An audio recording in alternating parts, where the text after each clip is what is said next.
Pour ce Laurent Vrac de l'été, on va parler de maths. Ça vous rappellera les cahiers de vacances de l'ancien temps. Mais pas que, on va bien sûr parler de lore qui frôle la théorie du complot et d'auteurs pour le moins controversés. Bah oui, vous vous attendiez à quoi? Bataille pour Macrage.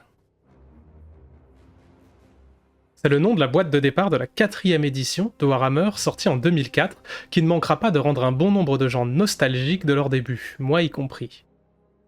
L'affiche de l'époque, Tyrannide contre Ultramarine, un grand classique. La boîte vous permet d'assembler 2 petites armées pour participer à des escarmouches de la première guerre tyrannique sur Macrage. Macrage, c'est le monde capital des Ultramarines, l'un des mondes les plus avancés de l'Imperium et le joyau des 500 mondes d'Ultramar. Lors de la première guerre tyrannique, la flotte russe Behemoth, la première à significativement menacer l'Imperium, fait une percée jusqu'à Macrage en 745-746 M41.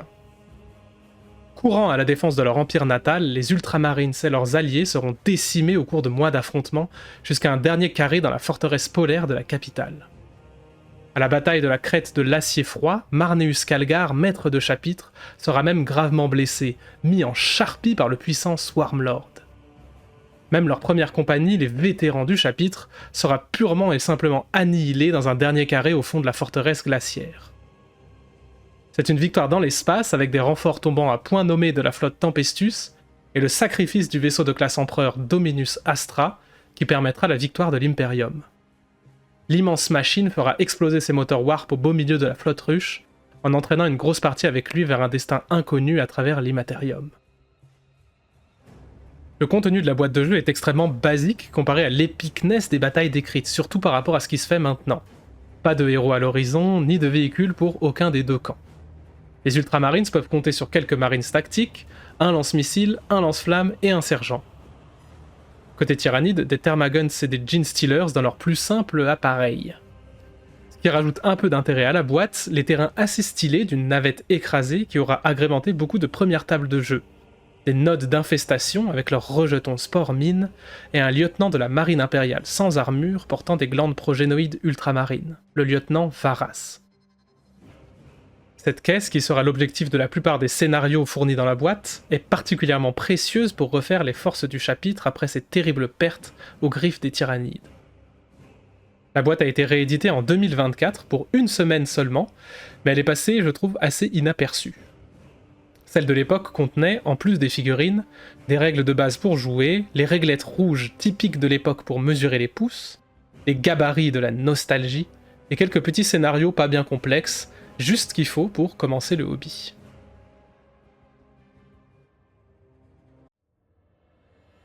Matt Ward. C'est un auteur pour le moins controversé du Mid-Hammer, la période du tournant du millénaire.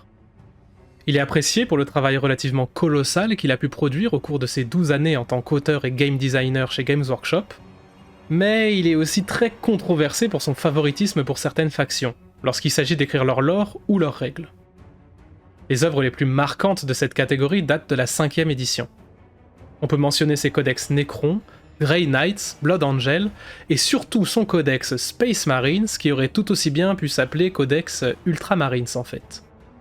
Les Ultra Schtroumpfs sont décrits comme les meilleurs de tous les chapitres, et les autres n'essayent que d'arriver à la cheville de ces fils parfaits de l'empereur. On en sort la phrase qui deviendra la plus représentatrice de la période Ward. Tous les Space Marines, tous, voient dans Marneus Calgar, maître de chapitre des Ultramarines, leur spiritual liege, leur maître, leur mentor ou leur modèle. Tous les Space Marines. Alors, ça fait quoi de jouer des chapitres inférieurs, les bozos ? Une bonne plâtrée de la haine anti-Ultramarines trouve sûrement ses racines dans les mèmes de cette époque. On passera sur le codex Blood Angels qui contient 8534 variations de règles avec le mot sang dedans, jeu de mots non voulu, désolé, qui montre le niveau d'originalité, même si c'est vrai que la partie lore où les Necrons et les Blood Angels s'allient, celle-là personne l'avait vu venir à l'époque. Côté fantasy, en 2008, il est à la tête du codex Démon du Chaos, que certains définissent comme le codex qui a achevé Warhammer Fantasy, tellement il était puissant. Rien que ça. On va pas tout discuter en détail, le gars a été très prolifique et est une pierre angulaire majeure de la période Mid-Hammer. Ce qu'on lui reproche particulièrement, c'est d'avoir ses armées chouchous. Un peu comme vous, en tant que joueur, vous avez envie de personnaliser vos armées, qu'elles soient classe, avec un lore stylé, c'est normal. Le problème, c'est que Ward, lui, il avait le droit pour écrire du contenu officiel avec ses fanfictions. Donc on subit encore la mauvaise écriture par exemple de Keldor Draigo, le grand maître des Chevaliers Gris, le mec edgy, trop stronk, imbattable qui sort du warp pour casser la gueule aux méchants quand ils l'ont bien cherché, qui met même la misère à Mortarion. A voir si le prochain codex Chevalier Gris arrive à corriger ce personnage monodimensionnel de l'enfer. Donc Matt Ward c'était un expert pour écrire ce qu'on appelle des Marisiu, des personnages infaillibles qui réussissent tout sans effort et qui n'ont aucun défaut. Vous en connaissez plein de ces personnages, souvent des auto-insertions de l'auteur qui ont le pouvoir de détruire la qualité d'un récit par eux-mêmes. Rey Skywalker. Mais bon, son tableau des scores est pas tout noir non plus. Dans son désir d'en faire trop, il a aussi écrit de bons bouts de lore et a repoussé les frontières du gameplay. Notamment en permettant à de nouvelles compétences inédites d'être introduites. Les Blood Angels full marine d'assaut, les Dread Knights capables de se téléporter et plusieurs interactions pendant le tour de l'adversaire qui permettaient de dynamiser les parties. Et puis qu'on se le dise, Games Workshop a pas vraiment besoin de Matt Ward pour écrire du fluff douteux ou des règles pétées. Il suffit de lire les derniers codex. Et j'en sais quelque chose, je joue la Death Guard. 58,24% de win rate cette semaine, ça va, c'est correct. D'ailleurs, Conspiration Time, peut-être que GW lui a permis de continuer à écrire des codex beaucoup trop forts parce que oui, ça fait vendre. Les gens aiment bien se donner des avantages, même déloyaux et demandant un compte en banque bien rempli. Au passage, il a participé au lore de Vermintide 1 et 2, ainsi que Darktide et Battlefleet Gothic, qui sont des jeux vidéo qui sont très bons à ce niveau. Il est désormais auteur indépendant de fantasy, et aurait rejoint Games Workshop en 2016 après 2 ans de hiatus.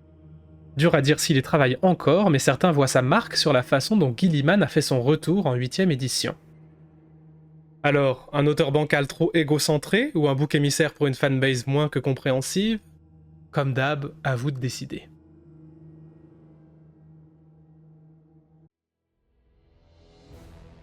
Guerrier tonnerre. L'empereur n'a pas tout de suite réussi à produire les parangons de biotechnologie que sont les Space Marines. Comme pour les crêpes, il y a eu besoin d'un premier test un peu moins réussi. Ce test, ce sont les guerriers tonnerre. Des humains prélevés parmi les différentes tribus de technobarbares terrestres et génétiquement améliorés pour servir à la conquête et l'unification de Terra par le maître de l'humanité. Leur principal descripteur serait instabilité. Émotionnel déjà. Ces géants à la carrure supérieure à celle des Astartes étaient particulièrement prompts à des sautes d'humeur meurtrières, crises de psychose et de paranoïa. Mais instabilité physique aussi. Sous le stress immense que leurs cellules subissent pour fournir l'énergie pour bouger un corps aussi monstrueux, leur intégrité corporelle se détériore rapidement avec le temps. Leur durée de vie post-transformation était probablement de quelques années au maximum. C'est le prix à payer pour des réflexes, une force et une solidité encore bien supérieures à celles d'un Space Marine, amplifiées plus avant par leurs armures énergétiques MK1 modèle Tonnerre. Leur organisation aussi était un essai qui allait donner celle de l'Adeptus Astartes. 20 légions de guerriers Tonnerre avec leur spécialisation et un primarque à leur tête.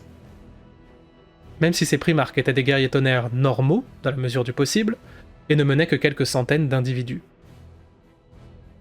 Au final, une fois Terra unie, ils furent trahis par leur propre maître.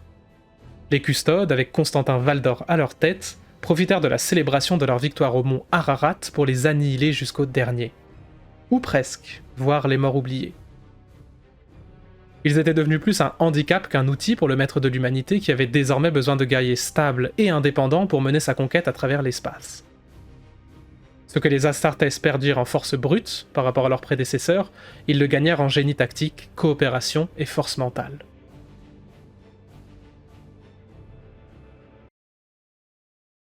Contrôle mental Tau. À la surface, les Tau semblent être les gentils de 40 000. Un petit empire en pleine expansion où chacun travaille la main dans le credo du bien suprême, et où même des races extérieures sont acceptées en tant qu'alliés ou même comme part entière de la civilisation. Pourtant, il est théorisé, et suggéré par de nombreux détails, qu'une force bien moins morale serait à l'origine de la cohésion des Tau comme une race tournée vers le progrès. Un genre de contrôle mental serait appliqué à la population pour la rendre docile et pleinement investie dans le bien suprême. La nature exacte de ce contrôle n'est pas claire. Le suspect principal serait des phéromones relâchés par la caste supérieure des éthérés, qui dirigent la société Tau. ces aristocrates mystérieux seraient une genre de cabale contrôlant l'information et les décisions politiques pour satisfaire son propre but. Probablement un de domination, comme d'habitude. Beaucoup de détails soutiennent cette théorie de la coercion chimique. Ces mêmes éthérés, en arrivant de nulle part sur la planète d'origine des taux, ont mis un terme à des années de guerre extrêmement brutales juste en discutant, comme ça. On sait malheureusement que c'est pas comme ça que ça marche d'habitude. Il y a dans le livre Farsight un passage durant lequel un éthéré fait d'une simple phrase se suicider un diplomate tau sans la moindre protestation de sa victime. Autre détail, les Vespides qui ont rapidement été intégrés au taux dès qu'on leur a fourni des casques spéciaux. A priori parce que ça a permis de discuter avec eux dans une langue commune, mais il n'est pas idiot de penser que ces jolis casques qu'on leur a offerts pourraient contenir des puces de la 5G Grimdark de l'enfer. Le livre Xénologie, dont l'aspect canon est discutable, mentionnait un organe bizarre dans le front d'un éthéré, absent du reste des taux et a priori utilisé pour de la communication chimique. Est-ce que ce serait un organe Quorl, une race disposant d'un esprit de la ruche qui aurait été inséré par les Eldar dans une nouvelle caste tau pour les élever et les contrôler? Alors encore faut-il que vous souscriviez à la théorie comme quoi les Eldar ont élevé les taux. Farsight, rebelle ayant créé un empire hors de l'influence de l'empire tau, aurait une preuve de la culpabilité de ses meneurs, ce qui aurait déclenché son schisme. Si ce contrôle mental a vraiment lieu, on peut penser qu'il a maintenant été largement remplacé par un construit social. Chaque membre de la société tau vit et agit pour le bien suprême, et la pression de groupe appliquée sur chaque individu suffit à les maintenir dans le rang l'immense majorité du temps sans avoir besoin de moyens plus intrusifs. C'est comme dans 1984, oui je sais on en parle souvent de celui-là.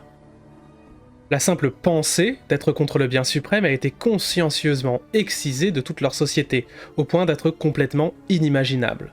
Et ce par des moyens tout à fait anodins, culturels, sociaux, d'éducation et de propagande. En parlant de propagande, tout ça n'est peut-être qu'un lavage de cerveau impérial. Après tout, pour un commissaire, il est impensable de se dire qu'il existe une civilisation où les gens sont juste heureux et contents de travailler ensemble vers un but commun. Brrr, impensable. Ils sont sûrement corrompus par une force maléfique.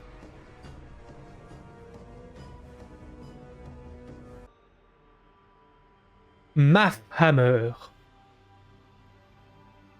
Comme Warhammer est un jeu complexe, beaucoup de fans apprécient optimiser ses aspects stratégiques et tactiques au maximum, à grands coups de modèles statistiques, de tests stochastiques et de probabilités bayésiennes appliquées. Cette pratique est suffisamment répandue pour qu'elle porte un nom, le Mathhammer ou Mathhammer, contraction de mathématiques et Warhammer, ça vous aura pas échappé. Le Mathhammer, c'est la science qui va vous expliquer pourquoi, lorsque vous tirez sur 12 Gretchin sans avoir bougé, il est 5% préférable d'utiliser un missile à fragmentation, 3,05 dégâts en moyenne, qu'un lance-flamme, 2,92 dégâts. Ou qui vous informe qu'un Wardog carnivore inflige en moyenne 2,2 pertes par tour au corps à corps à une escouade de gardes fantômes. Chiffre véridique, si je me suis pas planté dans mes calculs. Le cadre classique de Warhammer, une suite de 3 jets touche, blessure, sauvegarde, correspondent à une loi binomiale qui rend ces calculs assez simples. Certains appelleront ça du tryhard et trouvent qu'il n'y a pas d'intérêt à démonter le jeu jusqu'à ses atomes de base à ce point. Mais perso, je trouve ces démarches intéressantes. Le jeu devient presque un puzzle et le Mathhammer permet de calculer quelle est la bonne pièce à placer dans chaque situation. Il existe plusieurs sites comme Roll Generator ou Unit Crunch, gratuits et très utiles pour vous aider. Elles sont basées sur des résultats générés en grand nombre, plutôt que sur des formules mathématiques précises, ce qui est un peu dommage, mais elles sont bien utiles quand même pour approcher ce sujet et vous permettre de développer ensuite vos calculs par vous-même. Mais souvenez-vous quand même toujours d'une chose, il s'agit de maths appliquées. Et tous ces beaux calculs et modèles théoriques dans le vide ne représentent pas forcément la réalité des événements imprévisibles qui arriveront sur le champ de bataille.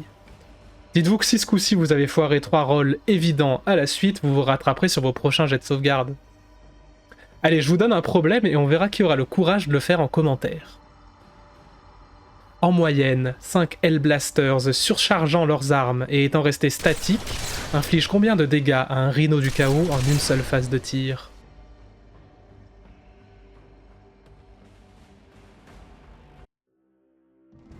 MEQ. Un acronyme pour Marine Equivalent ou équivalent Space Marine. Un sujet complètement adjacent au Mafhammer dont on vient de parler. Ce terme fait référence aux statistiques de base d'un Space Marine, principalement défensives. 4 endurance, 1 PV, 3 plus d'armure. Depuis la 8ème édition, ce maître étalon est passé à 2 PV, mais il est relativement intemporel. Il sert de cadre de comparaison pour les unités de base de la plupart des factions, afin d'estimer leur endurance et l'efficacité de leurs armes éventuellement. Par exemple, votre joli canon Eldar là, il fait combien de dégâts par tour à un équivalent Space Marine? Pas mal de figurines partagent une statline similaire. Chez les Space Marine du Chaos par exemple, elle est absolument identique. On a aussi le GEQ pour le Guard Equivalent, pour juger les unités plus faibles et qui se jouent en masse, ou le TEQ pour le Terminator équivalent, l'infanterie ultra lourde.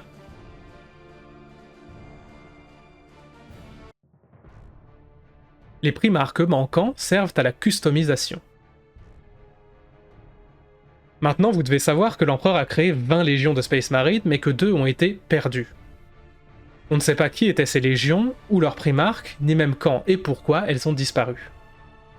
Des indices sont parsemés au petit bonheur la chance à travers les livres de l'Hérésidorus à ce sujet. Leurs frères les mentionnent, expriment leur avis quant à leur disparition, mais on n'en sait jamais plus ni sur eux, ni sur ce qui leur est arrivé. En fait, la véritable utilité de ce mystère, comme souvent dans le hobby, c'est de faire travailler l'imagination des joueurs. L'intérêt principal de laisser ce vide dans le lore est de laisser une place à remplir pour tous ceux qui voudraient inventer leur propre légion, avec pourquoi pas un demi-dieu transhumain à leur tête. Ou transhumaine, soyons fous. À vous d'inventer qui sera la figure de proue de votre chapitre, l'ancêtre révéré, ou au contraire l'horrible hérétique ayant tourné son dos à l'Hyperium avant même Horus. Les possibilités sont infinies.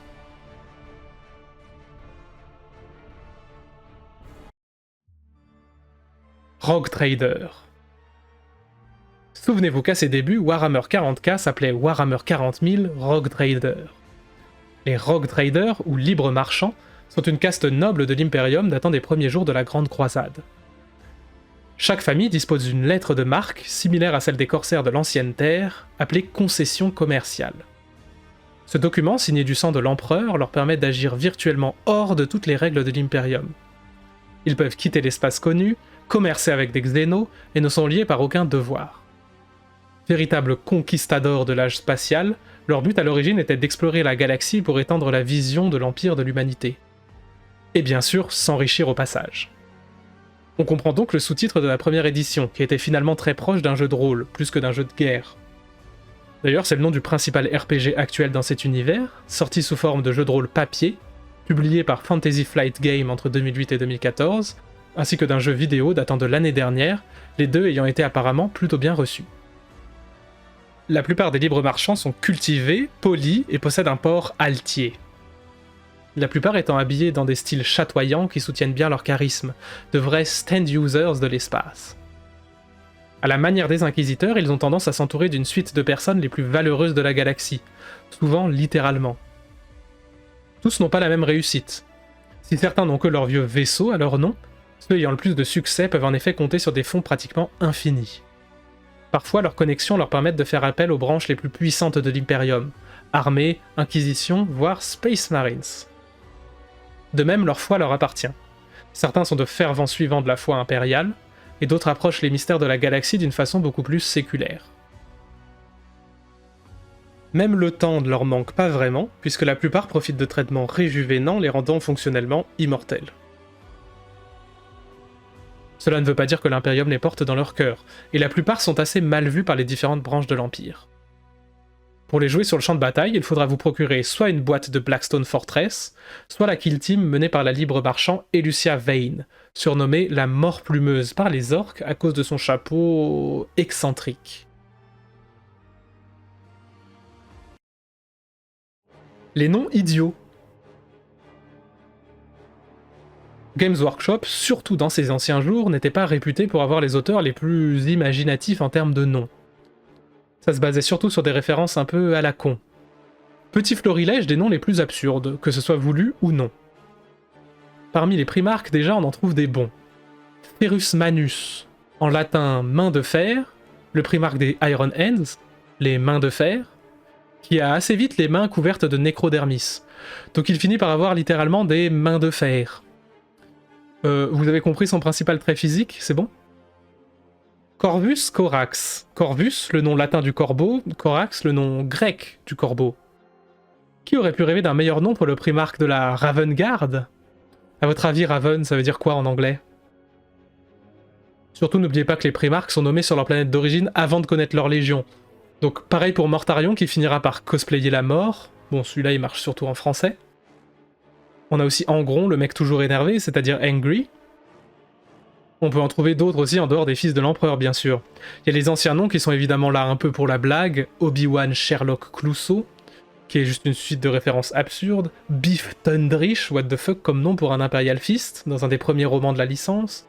Et puis il y a des personnages obscurs en vrac, comme genre Canis Wolfborn des Space Wolves, waouh, merci le Fury quoi. Et puis pour finir, il y a une planète isolée, peuplée de barbares, qui luttent dans une obscurité permanente, qu'ils ont décidé d'appeler juste Birmingham, comme la ville en Angleterre quoi. Je crois que tout est dit.